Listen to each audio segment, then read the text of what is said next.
ডুয়ার্সের সবুজ অরণ্যের ভিতর দিয়ে আজ আমাদের সাফারি। এটাই জলদাপাড়া ন্যাশনাল পার্ক। জিপ এগোতেই দেখা মেলে এশিয়াটিক হাতির দল। নির্বিকার ভঙ্গিতে বনপথে পেরিয়ে যাচ্ছে তারা।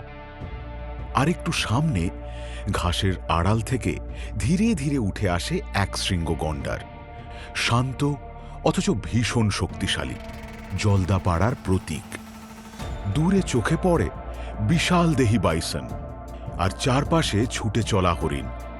এই অরণ্য যেন প্রাণের এক চলমান গল্প।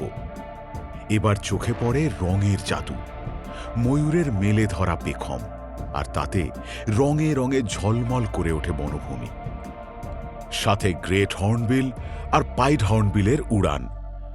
নদীর ধারে নীল ঝিলিক, কমন কিংফিশার, আর জলে নিশ্চুপ বসে থাকা কমন কর্মোরান্ট। আর ভাগ্য সহায় হলে এই গভীর নীরবতার ভেতর থেকে হঠাৎই এক ঝলক লেপার্ড। জলদাপাড়া সাফারি শুধু দেখা নয়, এটা প্রকৃতির সঙ্গে এক নিঃশব্দ রোমাঞ্চকর অনুভব।